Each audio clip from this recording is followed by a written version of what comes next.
My name is James Washington. I am 34 years old. I am a civil engineer at a structural consulting firm in Houston, Texas, where I spend my days designing the systems that hold things up. Load-bearing walls, bridge supports, drainage infrastructure, the bones of buildings that people walk into and out of without ever thinking about what keeps them standing.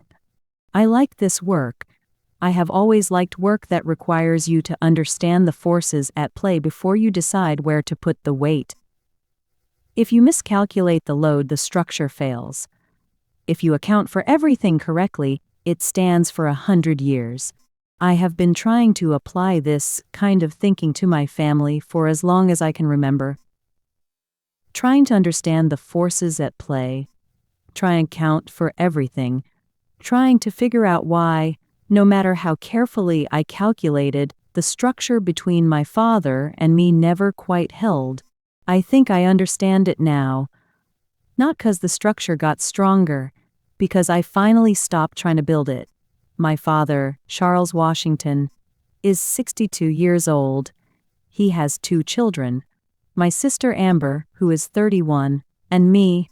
We grew up in the same house in 3rd Ward, Houston, with the same parents, the same dinner table, the same Sunday mornings, the same family vacations to Galveston, the same Christmas traditions, the same rules about homework before television and church before anything else on Sunday.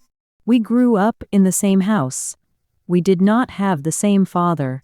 What I mean by that, and I want to be careful here because the thing I am describing is subtle in a way that makes it easy to dismiss, and that made it very hard to name for a very long time, is that my father was present in our household for both of us, but he was present for Amber in a way that had a different quality to it, a different weight.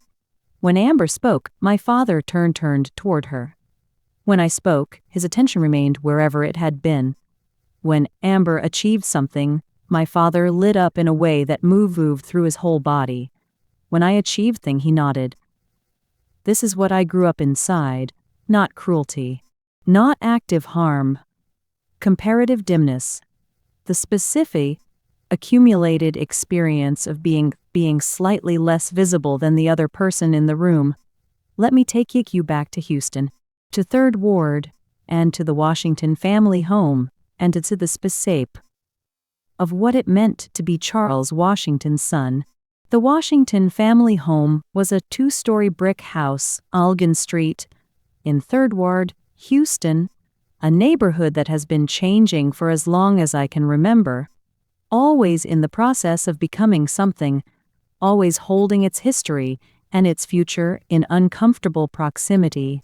My parents had bought the house the year before Amber was born, with the help of my mother's parents, and it was a source of genuine pride in a way I understood even as a child.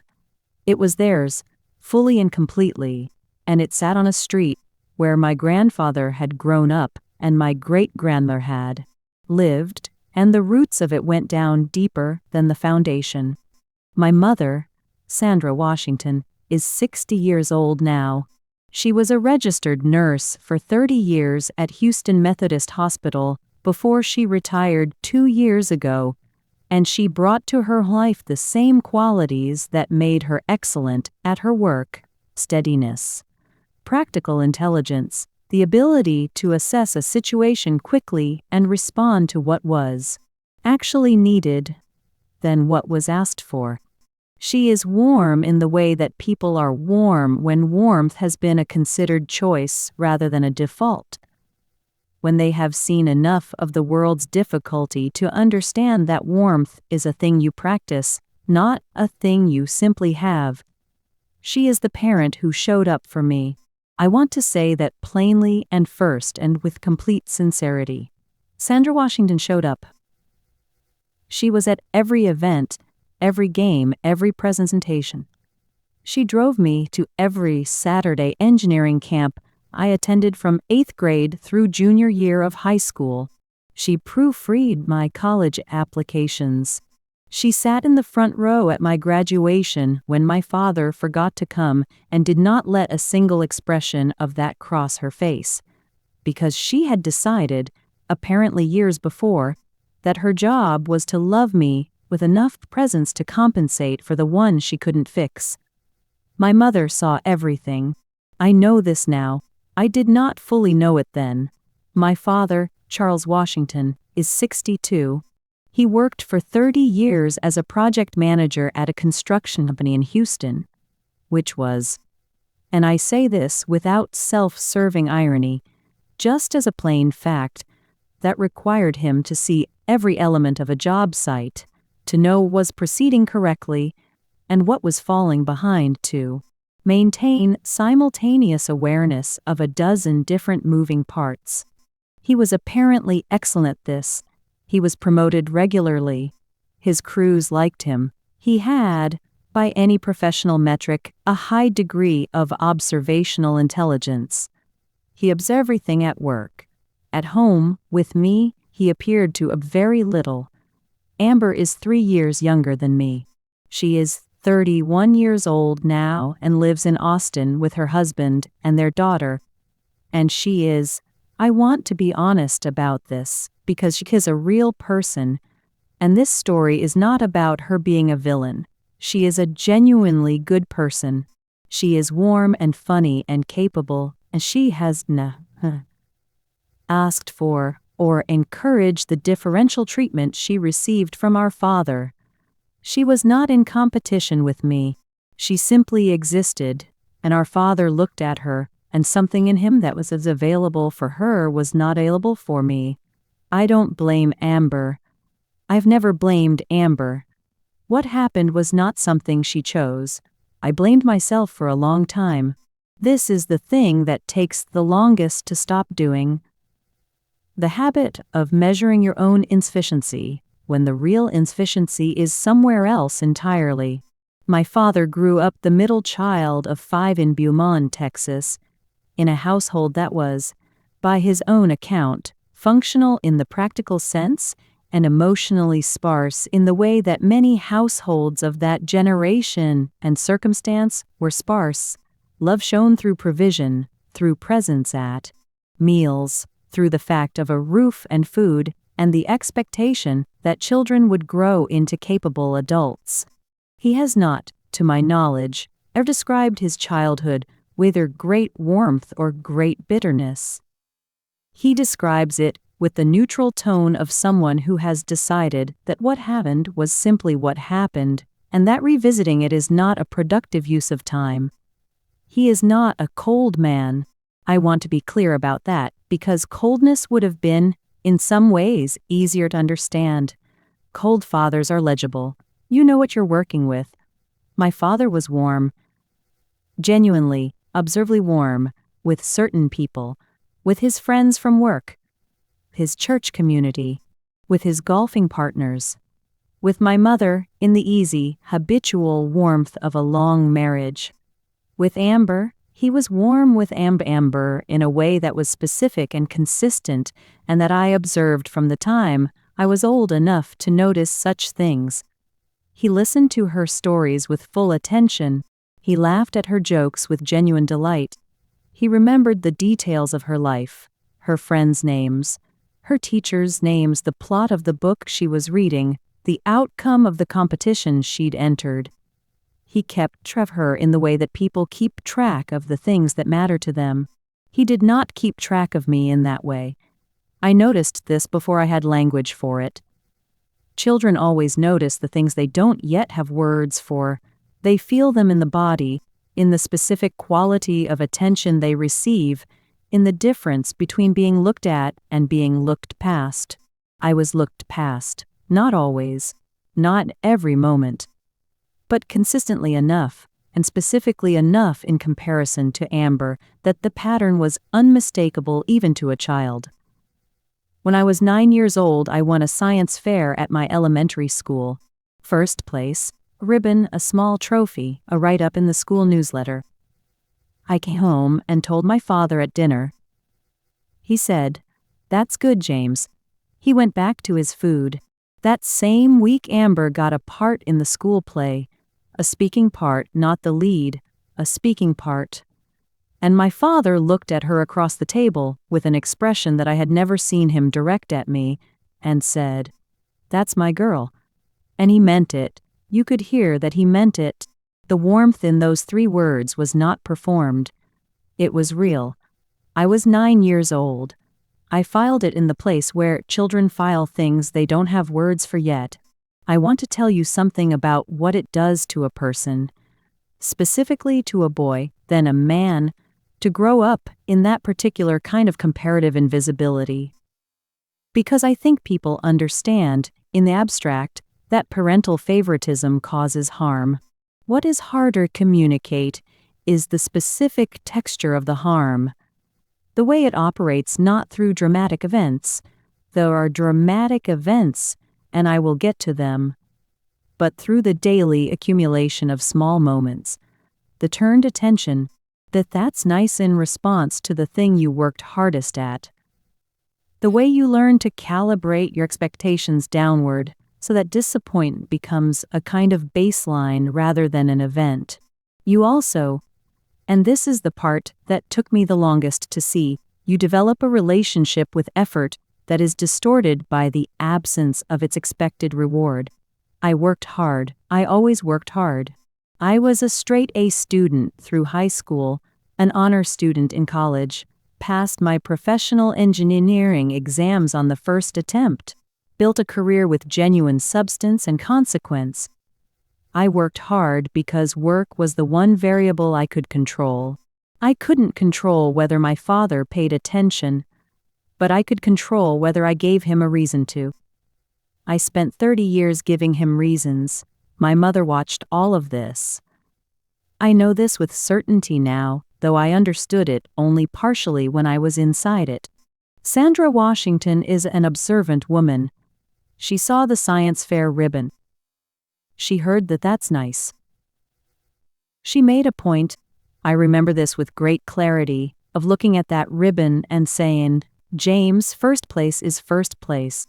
I want you to know I am so proud of you." She said it looking directly at me, with the specific, calibrated warmth of a woman who was trying to fill a gap. She didn't name the gap. But she was trying to fill it. She has spent 30 years filling that gap. And at some point I will have to sit with what it cost her to do that quietly, without ever naming what she was compensating for, without ever asking to account for the difference. I want to give you the texture of it before I give you the milestones. I want you to understand what the daily experience was like, because I think the milestones, the graduation, the wedding, are the dramatic high points of a story whose real weight lives in the ordinary days between them. My father coached Amber's soccer team for 2 seasons when she was in 4th and 5th grade. He drove her to games on Saturday mornings and stood on the sideline and yelled encouragement, and came home afterward with the particular aliveness of someone who had been exactly where they wanted to be. I played Little League Baseball for 3 seasons. My father came to 4 games across those 3 years. Each time he came, I played well. The particular alertness of a child who knows the person they need is watching. Each time he left, I watched him go from the field and tried not to calculate what percentage of my games he had attended.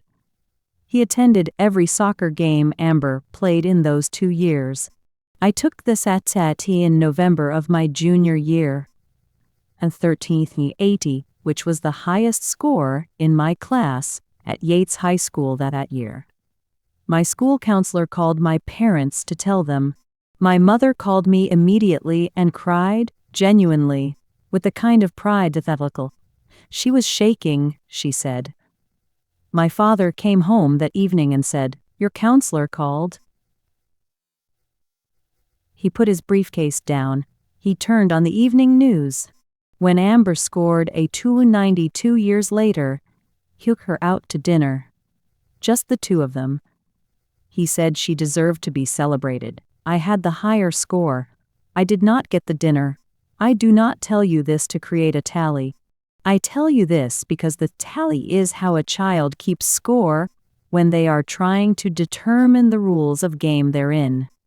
When you are the overlooked child, you become a very careful observer of the available evidence. You are trying to solve a problem. What is the variable I'm missing? What do I need to do differently? What quality does Amber have that I don't have that explains differential? The terrible thing about parental favoritism, the thing that does the deepest damage, is that there is no variable to solve for. It is not about what you do. It is about who you are to a particular person, for reasons that have nothing to do with your merit and everything to do with something in them that you cannot access or alter. Some parents connect differently with different children. This is human and observable, and not always a failure of love, but when the differential is this pronounced and this consistent and this visible, when it is legible to your 9-year-old self, to your 17-year-old self, to your 20-year-old self, to your adult colleagues who meet your father once at a company event and pick it up in 20 minutes, it becomes a failure of love, not an absence of it, a failure of it. The love is there. It is simply not being given. My father was not a bad man. I want to keep saying this because it is true, and because the narrative of a bad man is simpler and in some ways more comfortable than the narrative of a good man who failed a specific person in a specific and lasting way. My father was generous. He worked hard. He was faithful to my mother. He provided, consistently and without complaint, everything his family needed in the material sense. He was a man of his church and his community and his word. He was also a man who looked at his son and felt, for reasons I will probably never fully understand, a warmth that was several de cooler than the warmth he felt for his daughter. And he never once, in 34 years, tried to correct for it.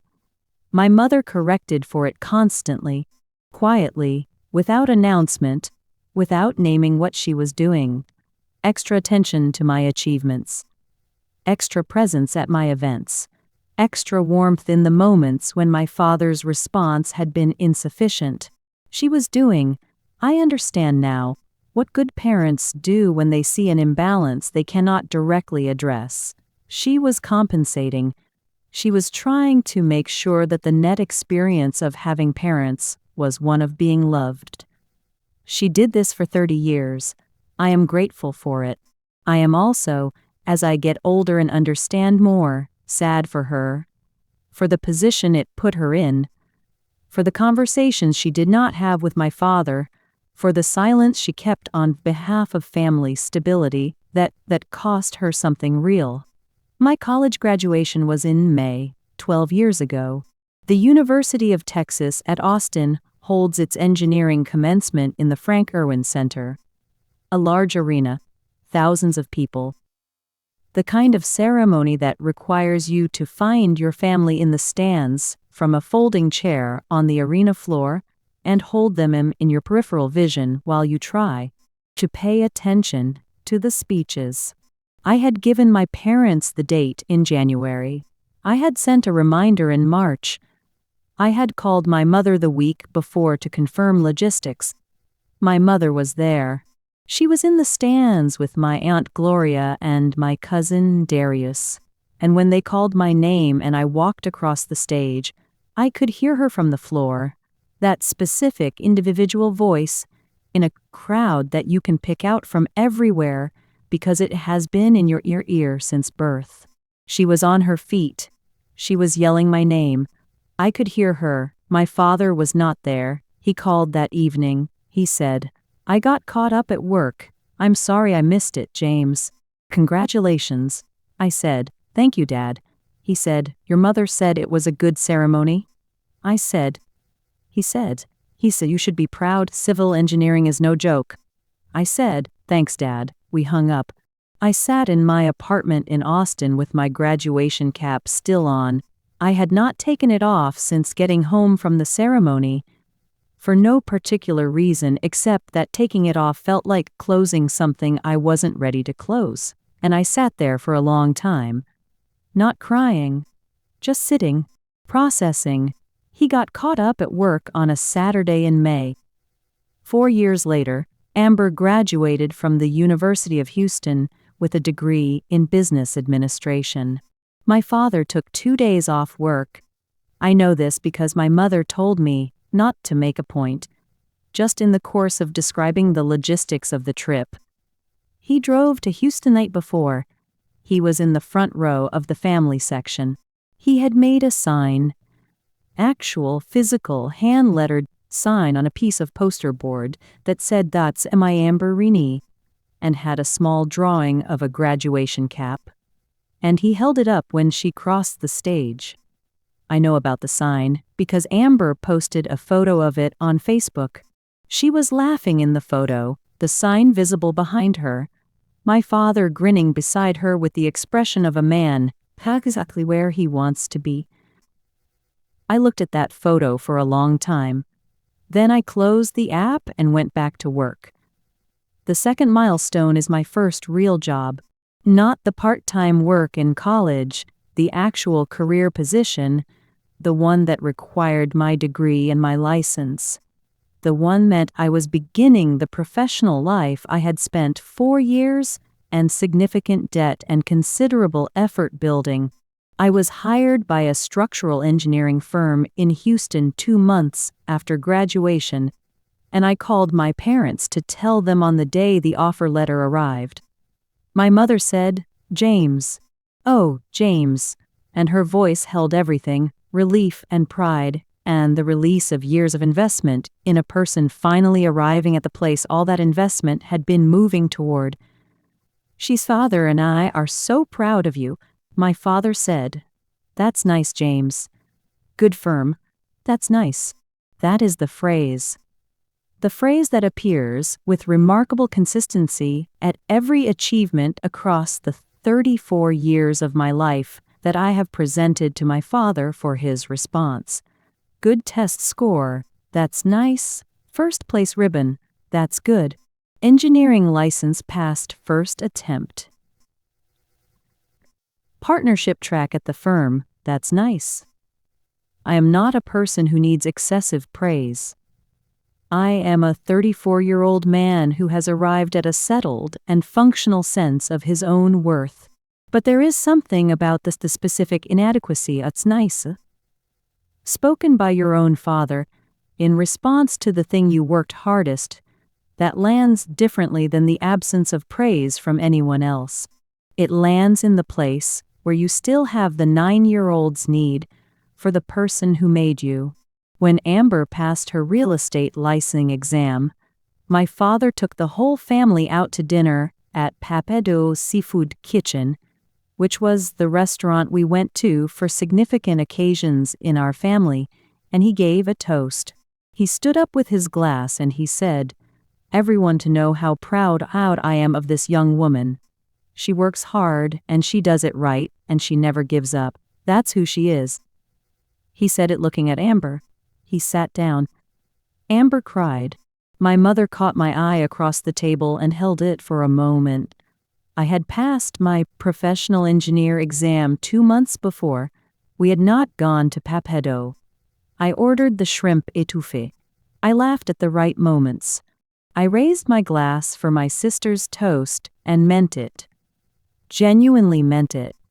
Because Amber's achievement was real, and she deserved to be celebrated, and my complicated feelings about the evening were not her responsibility to manage.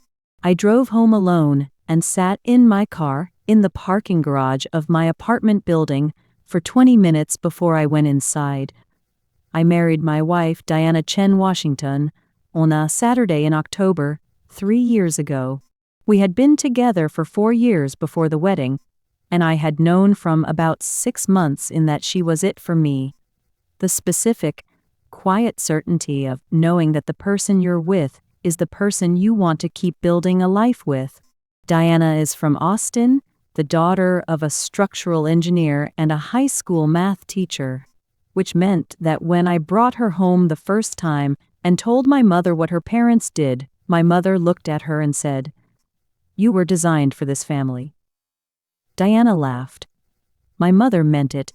The wedding was at a venue in the Heights neighborhood of Houston, an old converted warehouse with exposed brick and high ceilings, and the kind of warmth that comes from a building that has been many things and settled, finally, into being beautiful. We had 200 guests. We had a jazz quartet for the ceremony.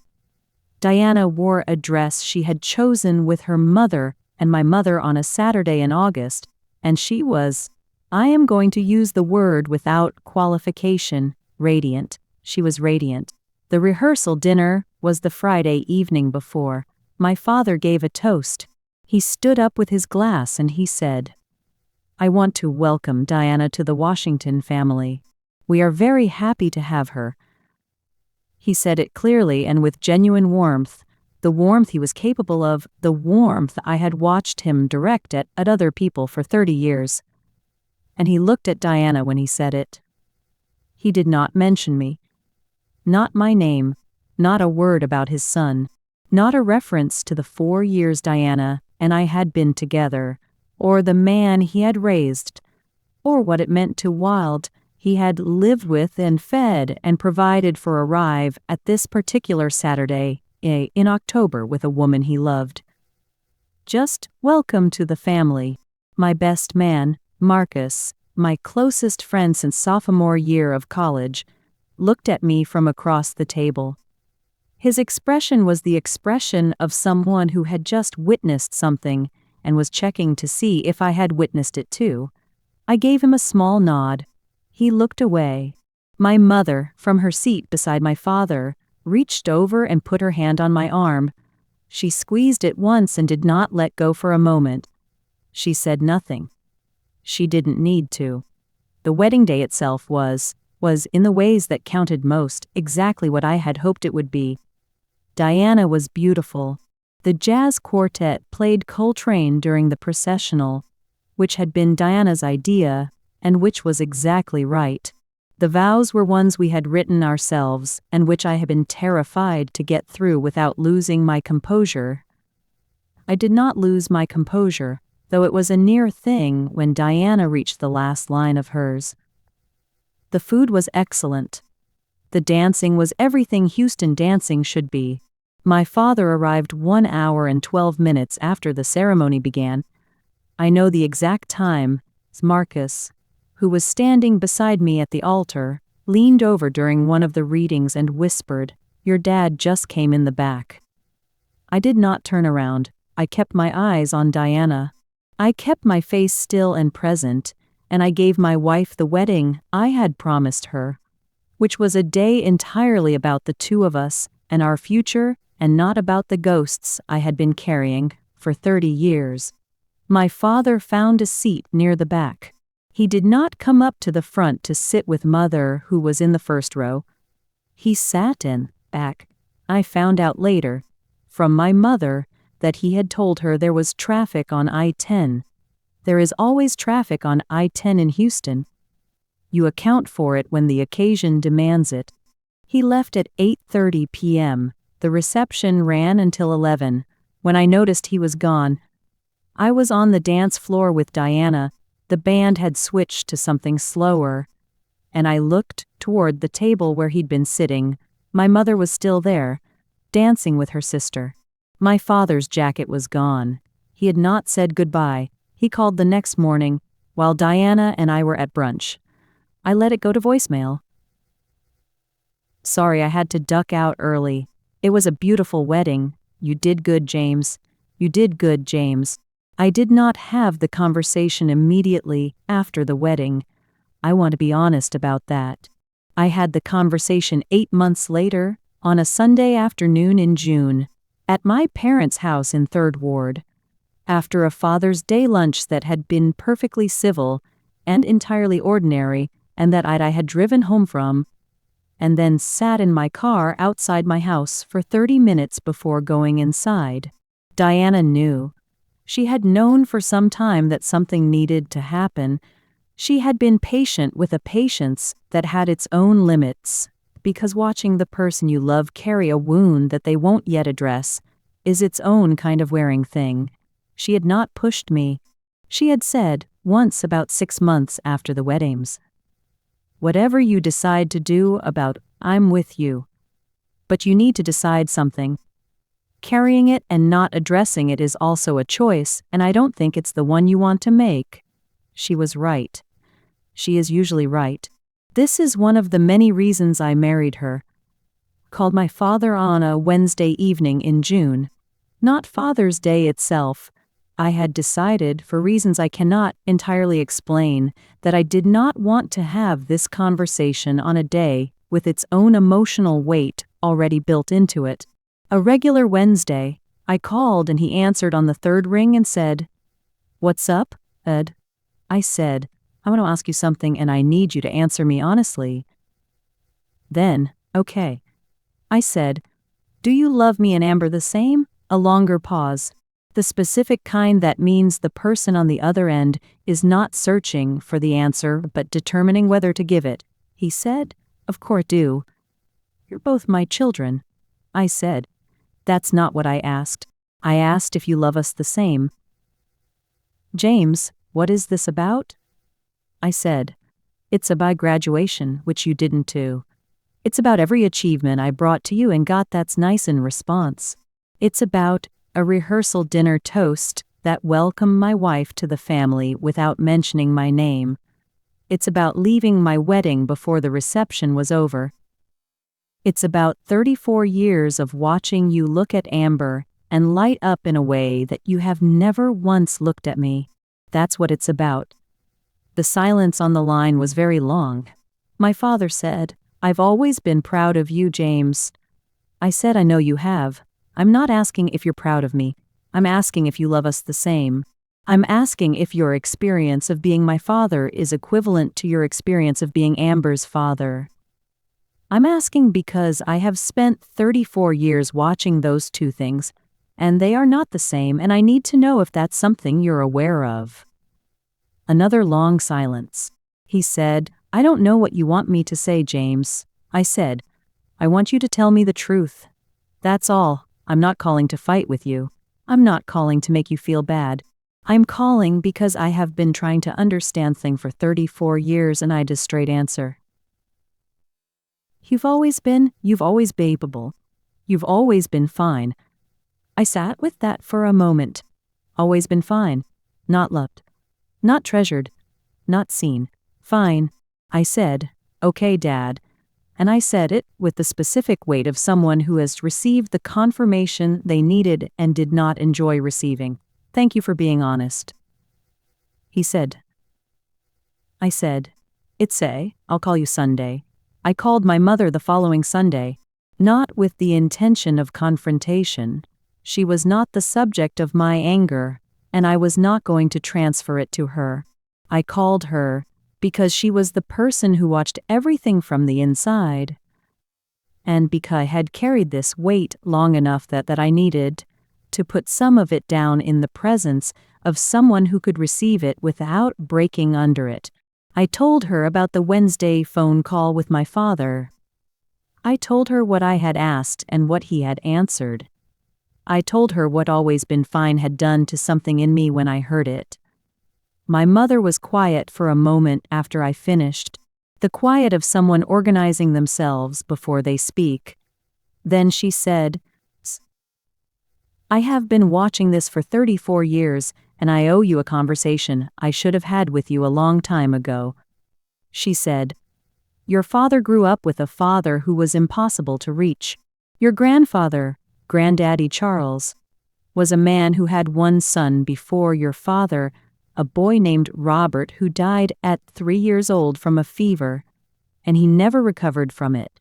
He spent the rest of his life protecting himself from that kind of loss. He kept everyone at a slight distance, everyone except the women in the family, your grandmother, your father's sisters, who he could be softer with because he had decided somewhere in himself that loving them was safer, that losing them would hurt, but not in the way losing Robert had hurt. Your father grew up watching a man love women more easily than men. And I think, I have about this for 30 years, James, so hear me out. I think some version of that got into him. I think he looks at Amber and feels something that is open in a way that he doesn't know how to be open with you. Not because he doesn't love you, because something in him learned a long time ago that loving a son all the way is the most dangerous thing a man can do. I sat with that for a long time. I said, "Why didn't you ever say anything to him?" She said, "Several times, not enough times." And I don't have a good answer for that. I told him about your graduation and he said he would make it right. He didn't make it right. I told him about the rehearsal dinner toast, and he said he hadn't meant to leave you out. I believe he hadn't meant to. But meaning not to and doing the work to change are different things. And your father is a man who knows how to work hard at the things that are in front of him and struggle enormously with the things that are inside him. I should have pushed harder. I'm sorry I didn't. I said, "You don't have to." She said, "I'm not apologizing to relieve myself of the guilt. I'm apologizing because you deserved more and I didn't do enough to make sure you got it, and that's the truth, and you deserve the truth at this point." We sat on the phone in silence for a moment. Then she said, "What are you going to do?" I said, "I'm going to write him a letter." She said, "Okay. I am not going to read you the letter. It is mine, specifically and privately mine. And its contents belong to the relationship between my father and me and to no wider audience. But I want to tell you what it was for, because I think the purpose of the letter matters as much as anything that was in it. The letter was not an accusation. I want to say that clearly because I think people assume, when they hear about a child writing a letter to a parent who failed them, that the letter must prosecution, a bill of grievances, a formal indictment. Mine was not that. An indictment requires you to still be standing in the courthouse. I had left the courthouse. The letter was not prosecutorial, it was architectural. What I mean is this: I am an engineer. I build things by understanding structure. And what the letter did was name, clearly, completely without excessive emotion, but also without the dishonest restraint of someone to protect someone else's feelings at the cost of their own truth. The structure of what had happened between my father and me, the graduation, the milestones, that's nice, the rehearsal dinner, the wedding, the Wednesday phone call, and the answer that had confirmed everything I had spent 34 years trying to dismiss. I named all of it, in my own words, with my own specificity, not to cause pain, though I knew it would cause pain, and I did not pretend otherwise, but because naming it was the only way to release it. I had been holding these things inside a structure of denial and generous interpretation for 34 years. And the structure had become too heavy to maintain. The letter was the act of setting down. I wrote it by hand. This was deliberate. A text or an email or a typed document felt insufficient for something this significant. I wanted him to hold the paper that my hand had moved across. I wanted the physical object of it to carry some of the weight of the time it had taken me to arrive at this. I wrote 4 drafts. The first was angry, the anger I had been containing for years, finally finding its way out. And it was real and it was valid, and it was also not the letter I wanted to send. The second was too measured, clinical and distant, the engineering voice without the son's voice. The third was closer. The fourth was right. The 4th draft said, "I love you. I have always loved you. And I have spent 34 years trying to earn something from you that you were giving freely to someone else. And I don't know whether you knew you were doing it, or whether the patterns in you were deeper than your awareness of them. I am choosing to believe the latter, not because it excuses anything, but because it is the interpretation that allows to see you as a full person rather than a failed one. and I need to see you as a full person to be able to move forward. The fourth draft said, I needed you to show up and you didn't. I needed you to listen and you didn't. I needed you to see what I was doing and say more than that's nice. And you didn't. And the cost of that is something I am still calculating, still finding new rooms of myself where the damage lives. I am not telling you this to make you feel it as punishment. I am telling you this because you are my father, and you deserve to know the truth of what you hated. The fourth draft said, I am writing this letter not to demand an apology or to begin a negotiation or present you with a bill. I am writing it because I am done carrying this alone. The carrying of it has been mine. The creation of it was not. I am handing back the creation of it. I am done pretending it isn't there. The fourth said, I love you. That has always been true. It will remain true. But I am no longer going to perform okayness about this. I am okay. I have built a life and a marriage and a career and a self that I am genuinely proud of. But that okayness was built in spite of the distance between us, not because of it. I want you to know that. I want you to sit with that. My father called me 6 days after I delivered the letter. 6 days is a long time. 6 days is a man reading a letter and putting it down and picking it back up and reading it again and sitting with in the ways that people with things they have been handed that they know they cannot put back. He called on a Friday evening at 7:15. I answered. He said, James? I said, Dad? He said, I read it. I said, I know. I know. Not an uncomfortable one, not the hostile kind, not the defensive kind. A silence with a different quality to it, the quality of a man trying to find his footing on terrain that had shifted. He said, I don't. Started again. I don't have anything to say to you that is going to be enough. I know that too. He said, some of what you wrote, I didn't know I was doing it. I want you to know that. I'm not saying that to excuse it. I'm saying it because it's true and because you said in the letter that you were choosing to believe it, and I want you to know right to believe it. I didn't know how much of it I was doing. He said, the graduation. James, I have thought about that. I've thought about it a lot over the years. I don't have a good reason. I had a bad reason. There was something at work, and I made a choice, and the choice was wrong, and I have known that ever since, and I did not know to. I did not bring it back up. Bringing it back up would be worse than leaving it. I said, leaving things alone because addressing them is uncomfortable is a pattern, Dad. He said. There was a long quiet, and then my father said something that I have returned many times since. I am not a man who is good at this. I want you to know that I know that. I'm not telling you that as an excuse. I'm telling you because your mother's told me the same thing many times, and I always knew it was right and I never knew how to change it. And I am 62 years old, and I am not sure how much I can change. But I want you to know that I heard you. I read every word. I heard you. My father and I have a different relationship now. Not a transformed one. Transformation is a word that implies a more complete change than what has actually happened. What we have is a relationship that is more honest than the one we before. We still talk on Sundays. He still comes to family dinners. He still has the quality of warmth with Amber that he has had her whole life. And I have stopped expecting him to have the same quality of warmth with me, because I understand now that expectation was always going to produce disappointment.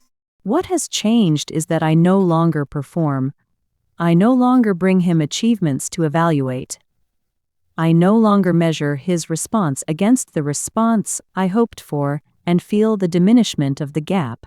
I show up as myself, as James Washington, civil engineer, husband, son, and I receive whatever he has to give without augmenting it or deploring its insufficiency. What he has is what he has. It has always been what it is. The difference is that now I know it, and knowing it has freed me from the exhausting project of trying to change it. My mother and I have also had more honest conversations since the letter. She has said things to me that she had been holding for years, and I have received them the way you receive things that are difficult and true and necessary. She is not a villain in this story. She is a woman who did her best inside a situation she did not fully know how to address, and whose best was, in many ways, considerable. She loved me well. She continues to love me well. Amber knows, I believe, that something has shifted in the family's conversation, though she does not know the specifics.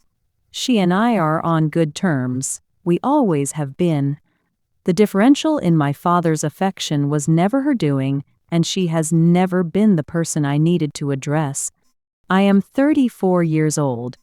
I live in Houston with my wife Diana and our dog, a ridiculous and joyful golden retriever named Bridge, was what happens when an engineer names a pet. I work on buildings and infrastructure. I design the things that hold weight.